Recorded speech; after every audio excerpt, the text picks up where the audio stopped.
할렐루야. 예, 오늘도 하나님의 놀라운 은혜가 우리와 함께하는 줄 믿습니다. 인생에 대해서 깊이 고민하던 한 왕이 있었습니다. 이 왕은 나라의 학자들을 다 불러 모았어요. 그리고서 얘기했습니다. 여봐라, 인생이란 무엇인가를 한번 조사해봐라. 그래서 이들에게 시간을 많이 주고 또 지원을 많이 해줬습니다. 그래서 이 사람들이 세계 곳곳을 다니면서 많은 서적과 많은 것들을 모으기 시작했어요. 인생에 관한, 인생이 과연 무엇인가. 그리고 오랜 세월 끝에 드디어 수많은 책들을 이제 선별해서 낙타에 한가득을 싣고 다시 왕 앞에 왔습니다. 왕이시여, 드디어 이 책들을 다 정리해서 인생에 관한 귀중한 책들을 모아왔습니다. 왕이 그런데 이제는 눈도 나빠지고 읽을 기력도 많이 쇠하였습니다. 그래서 신하들에게 있습니다. 여봐라, 내가 이것들을 다 읽을 수 없으니 한 권으로 요약해라 라고 얘기했어요. 그래서 이 학자들이 또 몇 년 동안 그것을 열심히 또 요약을 했습니다. 그리고 드디어 한 권으로 딱 요약을 했습니다. 그리고 왕 앞에 왔습니다. 왕이시여, 드디어 한 권으로 요약했습니다. 그런데 이거 어떡합니까? 이 왕이 이제는 나이가 많아 병들고 이제는 누워서 이제는 내가 책을 읽을 기력도 없고 한 권도 읽을 수 있는 힘이 없구나. 여봐라, 이 책의 내용을 한마디로 줄여서 나한테 이야기해줘라 그랬어요. 이 학자들이 또 열심히 모여서 드디어 한 사람이 왕의 귀에다 대고 이렇게 얘기했다고 합니다. 왕이시여, 인생은 태어나서 늙고 병들고 그리고 죽어가는 것입니다. 그러자 왕은 빙그레 미소 지면서 그래, 인생은 그런 거지. 그리고 숨을 거뒀다고 합니다. 사랑하는 성도 여러분, 인생은 이런 거예요. 하나님이 정해놓으신 그 한계 가운데 살다가 가는 것이에요. 아무리 우리가 내 뜻대로 살려고 애를 쓰고 아무리 우리가 이 세상에서 세상 권력과 권세와 부를 누리려고 해도 하나님이 정해놓으신 그 한계를 벗어날 수가 없습니다. 아무리 철저하게 인생을 계획하고 아무리 승승장구한 삶을 살아도 어느 때가 되면 병이 들고 어느 때가 되면 기력이 쇠하고 그리고 어느 때가 되면 하나님의 부르심 앞에 반드시 서야 합니다. 이것이 인생이에요. 우리는 이것을 통해 깨달아야 합니다. 인생의 주인은 내가 아니구나. 왜? 하나님이 정해놓으신 한계가 있으니까. 내가 주인이 아니에요. 하나님이 정해놓으신 그 한계 가운데 살다가 주님 앞으로 가는 것이구나. 이것을 깨달아야 합니다. 오늘 본문을 통해서 하나님은 하나님의 생각과 하나님의 경영에 관한 이야기를 말씀하십니다. 하나님이 생각한 것은 반드시 되며 하나님이 경영하는 것은 반드시 이루게 될 것이라고 스스로 맹세하여 말씀하셨어요. 여러분, 사람은 이런 말을 할 수 없어요. 사람은 아무리 그 계획이 완벽한 것 같아도 어느 순간 하나님이 훅 불면 다 날아가요. 그러나 여호와 하나님의 계획은 영원합니다. 하나님의 말씀은 반드시 서게 되는 것입니다.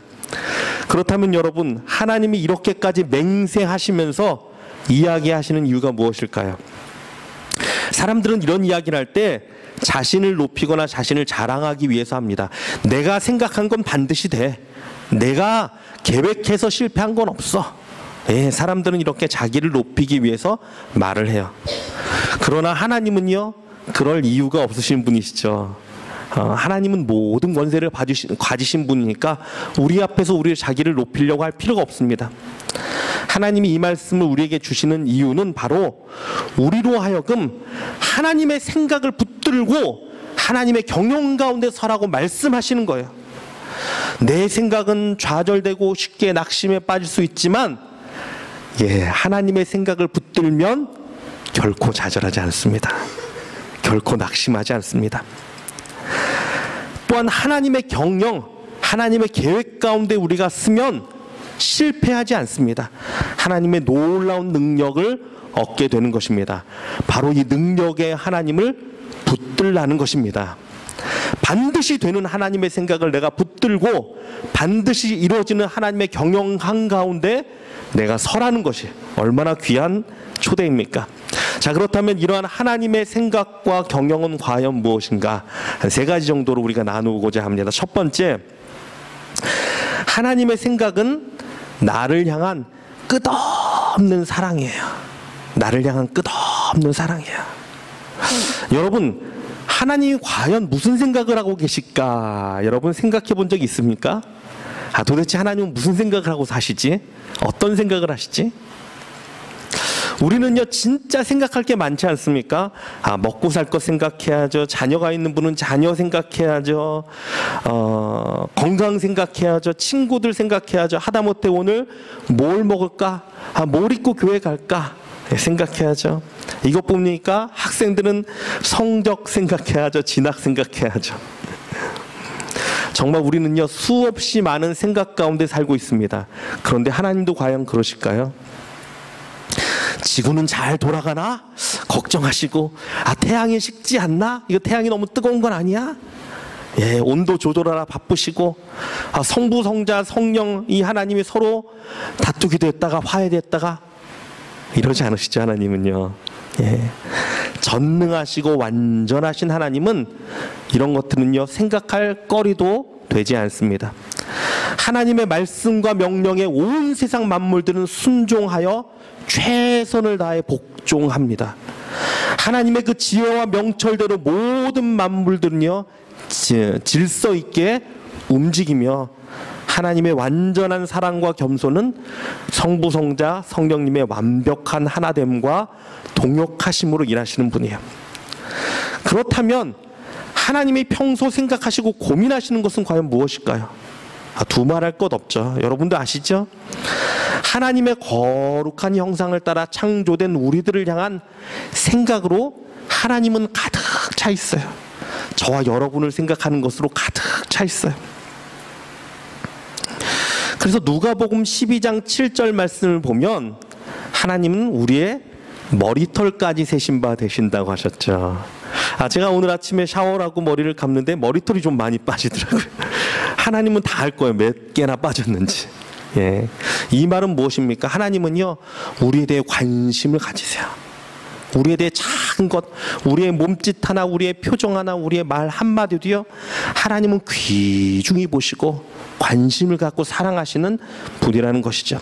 그런데 더 놀라운 사실이 있습니다. 우리가 신앙생활하면서도요 저는 깜짝 놀라요. 많은 성도들이 하나님께 나와 예배드리고 하나님을 섬기면서도 나는 하나님 앞에 죄인이기 때문에 하나님이 나를 사랑하지 않을 거다라는 생각을 가지신 분이 의외로 계시더라고요.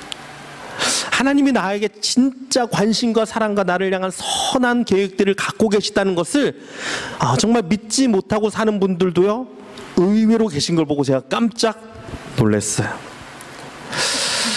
우리 예수님은요 죄인에게도 관심과 사랑을 갖고 계시는 분이에요. 이게 참 놀라운 거예요. 지난 새벽 때 우리가 잠깐 얘기를 나눴는데요.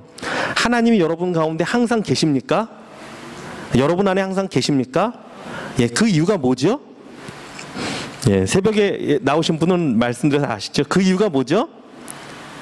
하나님이요 우리를요 좋아해서 그래요. 좋아해서. 이 사랑이란 표현은 사실 너무 많이 쓰니까 이 마음에 안 와닿아요. 하나님은요 정말 우리를 좋아하십니다. 우리가 죄인이어도 우리를 정말 좋아하세요. 그래서 영원토록 떠나지 않고 우리 옆에서 우리를 도와주시려고 하시는 분이에요. 사람은요 가식적입니다. 그래서 싫어도 억지로 있어요. 그럴 수 있어요.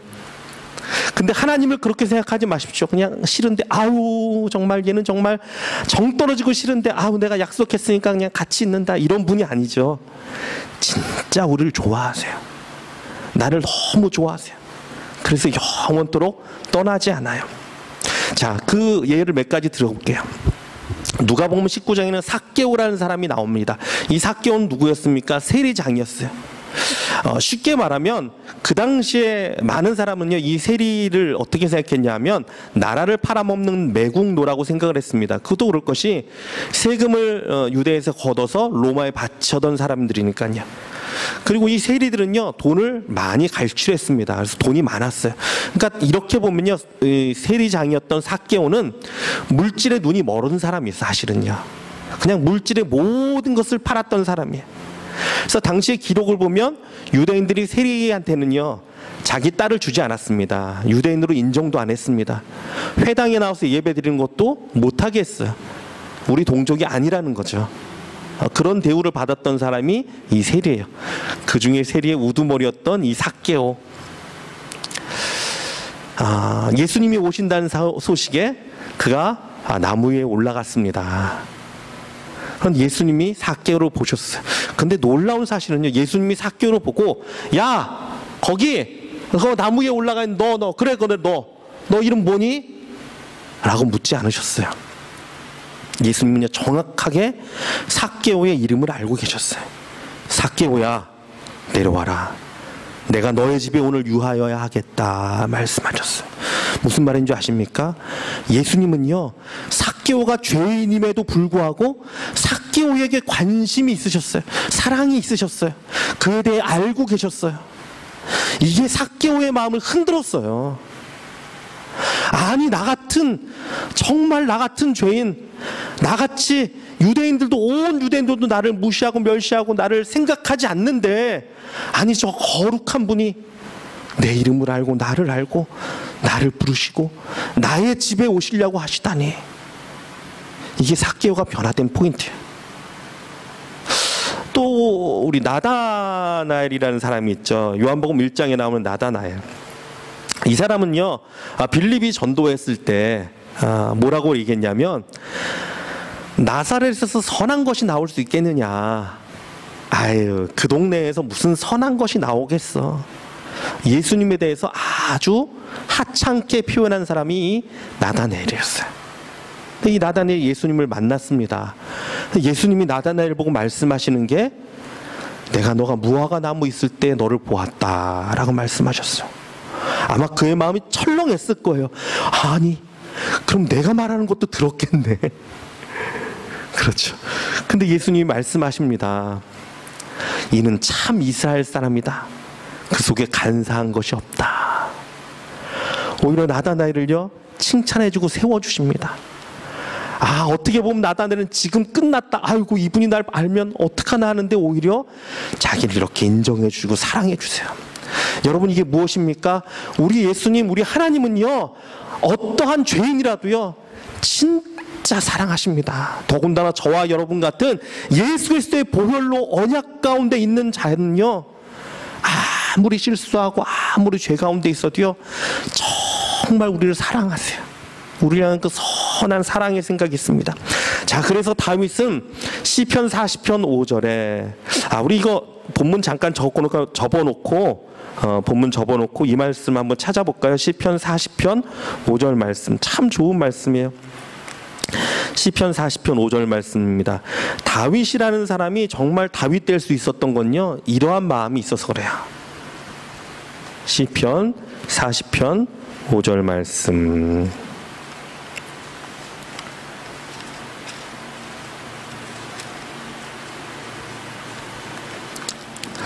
예, 다 찾으셨죠? 우리 시편 40편 5절 말씀 우리 같이 한 목소리로 읽겠습니다. 시작. 여호와 나의 하나님이여, 주께서 행하신 기적이 많고 우리를 향하신 주의 생각도 많아 누구도 주와 견줄 수가 없나이다. 내가 널리 알려 말하고자 하나 너무 많아 그 수를 셀 수도 없나이다. 아멘. 다윗은 어떤 생각을 했냐 하면은, 그래, 하나님은 나를 향한 좋은 생각, 나를 향한 선한 생각을 항상 하고 계시지, 이것을 믿었던 사람이에요. 그러니까 그가 어떠한 처지에 있든, 정말 죽음 앞에 있든, 정말 적에게 원수에게 쫓겨다닐 때도요, 다윗은 항상 그 생각이 떠나지 않았어요. 그래, 하나님은 뭔가 나를 향한 선한 생각을 갖고 계시지, 뭔가 나를 구원할 놀라운 계획을 갖고 계시지. 그러니까 뭐라고 말합니까? 우리를 향한 주의 생각도 많아 누구도 주와 견줄 수가 없나이다. 내가 널리 말하고자 하나 너무 많아 그 수를 셀 수도 없나이다. 하나님, 그렇죠. 나를 향한 하나님의 생각이 너무 많아서 내가 그것을 헤아릴 수가 없죠. 하나님 감사합니다. 오늘도 그 뜻대로 나를 붙들어 주세요. 이게 다윗의 고백이에요. 여러분, 이것이 저와 여러분의 고백이 되길 주님의 이름으로 축원합니다. 하나님의 생각을 품어야 돼요. 내 생각, 내 걱정, 내 근심 갖고 살면요, 날마다 낙심합니다. 그러나 정말 선한 하나님의 생각, 나를 향한 하나님의 선한 계획들을 묵상하고 살면 얼마나 능력과 힘이 되는지 몰라요. 그래서 시편 40편 17절, 우리 40편의 마지막 말씀이에요. 우리 같이 읽어보겠습니다. 시작. 나는 가난하고 궁핍하오나 주께서는 나를 생각하시오니 주는 나의 도움이시오 나를 건지시는 이시라. 나의 하나님이여 지체하지 마소서. 다윗이 이런 고백을 합니다. 나는 가난하고 궁핍합니다. 그러나 괜찮습니다. 주께서 나를 생각하시는 분이시니까 하나님 지체하지 마세요. 속히 이루어주세요. 얼마나 귀해요. 여러분, 우리가 이런 고백하기 원합니다. 하나님, 내가 지금 여러 가지로 어려움이 있고 지금 낙심이 있고 근심되는 일이 있어도 하나님은 나를 생각하시는 분이오니 내가 걱정 없습니다. 하나님 속히 이루어주세요. 하나님의 그 생각, 하나님의 그 선하신 계획들 빨리 이루어주세요. 여러분, 이렇게 설 수 있는 저와 여러분 되길 주님의 이름으로 축원합니다. 예, 이것이 하나님의 생각이에요. 이 생각 가운데 서야 돼요. 자, 두 번째, 나를 향한 하나님의 생각과 경영은 바로 소망과 구원이에요. 우리에게 소망을 주시고 우리를 구원하시는 데 있습니다. 자, 본문에 아수르란 나라가 나옵니다. 이 아수르는요, 당시에 가장 두려움의 대상이었어요. 가장 강대국이었지만 동시에 가장 두려움의 대상이었어요. 그래서 이 아수르의 역사의 기록을 보면 아수르가 민족들을 공격할 때, 나라들을 공격할 때 그들에게 항복하는 민족은 괜찮아요. 그런데 그들에게 항복하지 않고 대항하는 민족은 아주 잔인하게 살해했다 그래요. 그래서 포로들을 산채로 가죽을 벗기기도 하고 해골들을 쌓아서 피라밋을 만들어서 모든 사람이 아수르라는 이야기를, 아시리아죠, 이 아수르라는 이야기를 들으면 정말 마음이 졸여서 전쟁에 나가지도 못할 정도로 두려움을 심어줬다 그래요. 그게 이 아수르의 전쟁의 방법이었어요. 자, 그런데 이 이스라엘 백성들, 유다, 그러니까 이 당시에 있었던 하나님의 백성들도 마찬가지로 아수르의 생각만 하는 거야. 그냥 아수르가 쳐들어오면 어떡하나, 아수르가 우리를 둘러싼데 지금 우리가 어떻게 벗어나나, 그냥 그것에 걱정만 하는 거예요. 여러분, 우리 삶 가운데 이 아수르 같은 존재가 있습니다. 그냥 이것 때문에 날마다 걱정해도 해답이 없고 날마다 이것 때문에 눌리고 사는 것 우리 삶에 있을 수 있어요. 예. 그런데 하나님이 말씀하십니다. 오늘 본문 가운데 말씀하시죠. 만군의 여호와께서 맹세하여 이르시되 내가 생각한 것이 반드시 되며 내가 경영한 것을 반드시 이루리라. 내가 아수르를 나의 땅에서 파하며 나의 산에서 그것을 짓밟으리니. 나를 생각해라. 내 생각을 생각하라. 이거죠. 내가 너희를 구원해낼 것이다. 그때 그의 멍에가 이스라엘에게서 떠나고 그의 짐이 그들의 어깨에서 벗어질 것이라. 하나님의 생각은 무엇입니까? 구원에 있었어요. 건져냄에 있었어요. 그래서 하나님의 생각 가운데 품으라는 거예요.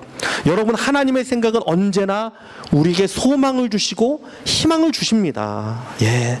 그래서 예레미야 29장 11절은 이렇게 말씀하십니다. 여호와의 말씀이니라. 너희를 향한 나의 생각을 내가 아나니 평안이요 재앙이 아니라 너희에게 미래와 희망을 주는 것이니라. 아멘. 누가 한다고요? 너희를 향한 나의 생각을 너가 안다도 아니고, 그 사람이 알아, 그 선지자가 알아, 물어봐봐, 이게 아니라 너희를 향한 나의 생각은 내가 안다. 하나님이 아신다는 거예요. 이 얘기의 중요한 점은 무엇이냐 하면 내 마음대로 하나님의 생각을 판단하지 말라는 것입니다. 아이고, 하나님도 어찌할 수 없는 것 같아. 아이고, 하나님이 왜 나는 이렇게 버려두시는지 몰라. 하나님이 나 미워하시나 봐. 하나님이 나 망하게 하시려나? 도대체 하나님 왜 그러시나? 여러분, 이런 말들은 입 밖에도 내놓지 않길 주님의 이름으로 축원합니다. 이건 우리의 생각이에요. 하나님의 생각은 하나님이 아십니다. 그것이 뭐냐면 재앙이 아니고 평안이고 장래에 소망과 희망을 주시는 것입니다. 예. 지금 당장은 때로는 그럴 수 있죠. 하나님의 진노가 있을 수 있어요. 때로는 하나님의 훈계가 있을 수 있어요. 그러나 하나님의 진짜 계획은 뭐냐면 우리 가운데 소망을 주시고 희망을 주시고 우리를 건지시고 구원하시는 그 하나님의 생각 날마다 품을 수 있기를 원합니다. 그래서 이 하박국 선지자를 보면 우리 하박국 선지자 잘 아시죠? 어떤 고백을 했습니까? 비록 무화과 나무가 무성치 못하고 포도나무에 열매가 없으며 감람나무에 소칠이 없으며 밭에 먹을 것이 없으며 우리의 양이 없으며 외양간에 소가 없을지라도 난 여호와로 말미암아 즐거워하며 나의 구원의 하나님을 인하여 기뻐하리로다. 우리가 잘 아는 말씀이죠. 그런데 이 말씀이 그냥 나온 게 아니에요. 하박국서 1장과 2장을 보면요, 하박국이 막 하나님한테 막 따집니다. 하나님, 어떻게 하나님의 백성이 고난을 당하고 하나님의 백성이 이방 가운데 끌려갈 수 있습니까? 막 따졌던 사람이에요, 사실은요. 근데 그가 깨달아요. 하나님의 깊은 뜻을. 그렇지. 하나님의 진짜 생각은 우리를 건지기 위함이구나. 하나님으로부터 떠난 우리를 하나님께로 다시금 부르시고 구원하기 위함이구나. 그걸 깨달아요. 그래서 그가 고백하는데 하박국서 3장 2절은 이렇게 고백합니다. 여호와여, 내가 주에 대한 소문을 듣고 놀랐나이다. 여호와여, 주의 일을 이 수년 내에 부흥하게 하옵소서. 이 수년 내에 나타내시옵소서. 진노 중에라도 긍휼을 잊지 마옵소서. 그렇죠, 하나님. 수년 내에 부흥케 해주세요. 수년 내에 다시금 회복시켜 주세요. 그리고 마지막의 고백이 우리 아까 얘기했던 비록 무화과 나무가 무성치 못하면 쭉 이야기하다가 무엇으로 인해 기뻐한다고요? 구원의 하나님. 다시금 우리를 싸매어 주시고 다시금 우리를 구원하시는, 아무것도 없는 상황에서도 우리를 다시금 붙들어 주시는 그 구원의 하나님을 인하여 내가 기뻐하며 찬양합니다 라고 고백할 수 있었던 것입니다. 그래서 여러분, 우리는 하나님의 생각이 구원과 소망에 있구나 꼭 기억해야 됩니다. 자, 마지막으로 하나님의 경영, 하나님의 생각은 온 땅을 향한 하나님의 영광을 나타내심이에요. 오늘 본문 가운데 26절은 이렇게 말합니다. 이것이 온 세계를 향하여 정한 경영이며 이것이 열방을 향하여 편손이라 하셨나니 만군의 여호와께서 경영하셨은즉 누가 능히 그것을 패하며 그의 손을 펴셨은즉 누가 능히 그것을 돌이키랴. 온 세계를 향한 하나님의 뜻, 하나님의 크신 손, 이것이 의미하는 것이 무엇입니까? 여호와를 경외하는 것이 온 땅에 충만하게 물이 바다를 덮은 것 같이 여호와를 아는 지식이 온 땅 가운데 펴지도록 그의 손이 온 땅 가운데 펴지는 거예요. 그래서 여러분, 저와 여러분은요, 하나님의 영광을 나타내는 데 사용돼야 합니다. 여호와의 경영이 이거예요. 하나님의 영광을 나타내는 거예요. 그러니까 우리가 그 경영 가운데 서면 망하지 않습니다. 실패하지 않습니다. 그러니까 우리는 날마다 그 복음 가운데 서 있어야 돼요. 나를 통해 하나님의 영광이 나타나길 꿈꿔야 돼요. 여러분, 하나님의 영광을 나타내는 것을 어렵게 생각하지 마십시오. 여러분, 산 가운데 있는 그 숲속, 아무도 오지 않는 산골짜기의 깊은 숲속에 꽃이 하나 펴도요, 이 꽃은요 하나님의 영광을 나타내는 거예요. 모든 만물은요 사실 하나님의 영광을 나타내기 위해 창조된 만물이에요. 단 죄가 들어와서 이것들을 다 깨트리고 바꿨을 뿐이지 모든 만물들은요 최선을 다해 하나님의 영광을 나타내려 애를 씁니다. 시편을 보면 그렇죠. 큰 물이 박수하며 하나님을 찬양하고 해와 달과 별들도 하나님을 찬양한다고 고백하죠. 여러분, 오직 유일하게 말 안 듣는 게 누군지 아십니까? 우리들이에요. 우리들도 하나님 영광을 나타내는데 이것을 어렵게 생각하는 게 아니라요, 하나님, 정말 하나님이 나와 함께 하십니다. 여호와의 거룩이 나와 함께 하십니다. 우리 지난주에 말씀 나눴죠. 모세의 가시떨기나무, 정말 가시나무는 아무것도 아닌데 그 떨기나무에 여호와의 불이 있습니다. 그런데 그 나무가 타들어가지 않아요. 이게 무엇입니까? 우리 같은 존재예요. 가시나무같이 아무것도 없고 보잘것 없고 정말 다가오는 사람을 찌르기만 하는 우리 가운데 성령이 임하면요 영광을 나타내요. 하나님의 끊이지 않는 영원한 불을 나타내요. 여호와로 인한 그 즐거움과 기쁨과 그 은혜가 우리 가운데 날마다 충만하기 원합니다. 이 기쁨이 우리 가운데 넘쳐야 돼요. 여러분, 복음이라는 건요, 안 믿는 사람들을 위한 게 아니에요. 안 믿는 사람을 위한 것이지만 그들만을 위한 게 아니라 우리들을 위한 것입니다. 여러분, 그 복음이 우리 가운데 있으면 기쁨이 있어요. 그 감격이 있어요. 하나님이 날 사랑하시는 그 즐거움이 우리 가운데 날마다 넘쳐 흘러야 돼요. 그래서 우물가의 여인이 우물가에다가 물동이를 던져버리고 복음을 증거하러 갔을 때 어땠습니까? 온 마을 사람들이 돌아왔어요. 왜?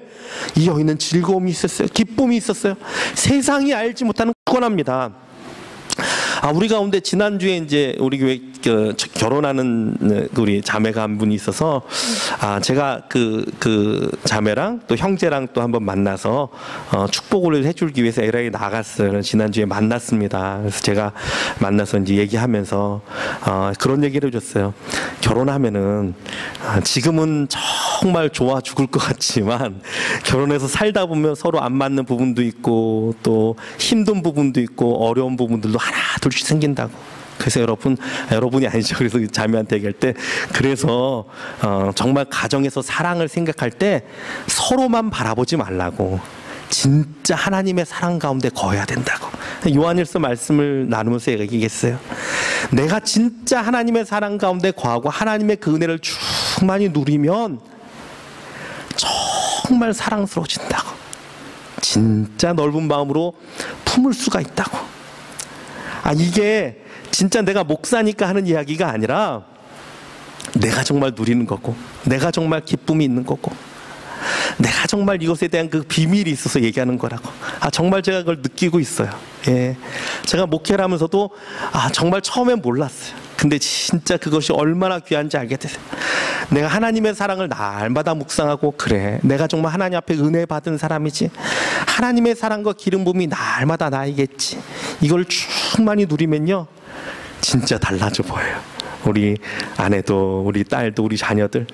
그래서 제가 또 이야기했습니다. 우리 막내가 이렇게 지난주에 이렇게 제가 이렇게 안아주고 너무 이뻐서, 지혜야, 아빠가 너무 사랑해.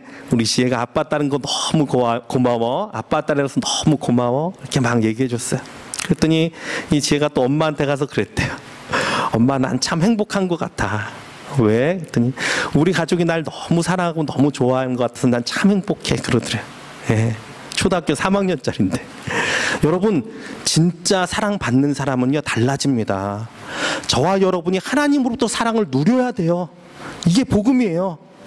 내가 허물이 있고 내가 죄가 있고 내가 부족해도 하나님은 나를 사랑하십니다.